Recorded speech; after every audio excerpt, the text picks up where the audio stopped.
warga desa Sendang, Kecamatan Kalinyamatan, Jepara, Jawa Tengah.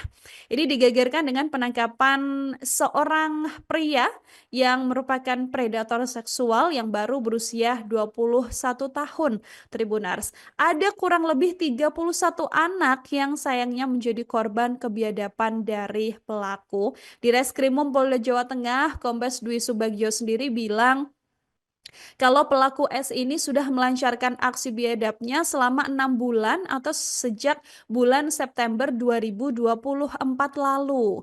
Dwi juga bilang bahwa korban ruda paksa ini berasal dari berbagai daerah, bahkan ada juga korban yang berasal dari luar Pulau Jawa. Tapi kepolisian menuturkan mayoritas korban ini berdomisili di Kabupaten Jepara. Korban ada yang kemudian berasal dari Jawa Timur, Semarang, Lampung, dan sebagian besar dari Jepara ya Tribunars ya. Kepolisian bilang kalau saat melakukan pemeriksaan pihaknya ini menemukan rekaman video bahkan di ponsel milik pelaku yang merekam dirinya ketika sedang meruda paksa para korban. Jadi semua aktivitasnya ini direkam melalui video call dan disimpan dengan nama masing-masing korban Tribunars. Kepolisian juga bilang ada salah satu korban yang sampai sekarang ini ketakutan dan bahkan sampai ingin mengakhiri hidupnya karena korban ini juga terus diancam oleh pelaku.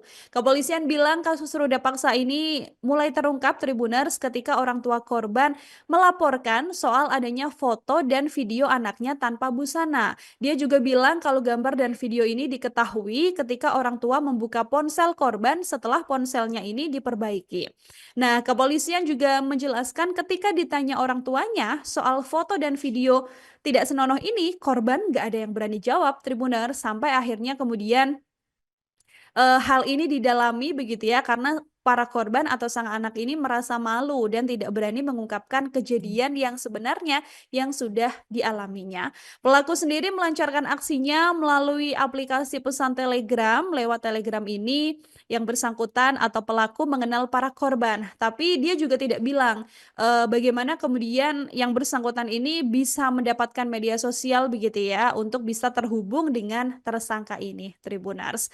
Dari keterangan warga sendiri memang S ini dikenal sebagai pribadi yang cukup tertutup, tapi tersangka memang ya masih tetap beraktivitas lah ya dengan mengikuti kegiatan yang memang digelar di lingkungan kampung. Meskipun secara kasat mata dilihat sama warga sekitar ini S tidak pernah menunjukkan tanda-tanda mencurigakan Tribuners, tapi ternyata setelah didalami ternyata S sudah berudah paksa lebih dari 30 anak-anak di bawah umur sembari beraktivitas sehari-hari ini adalah berprofesi sebagai karyawan konveksi. Download Tribun X sekarang, menghadirkan lokal menjadi Indonesia.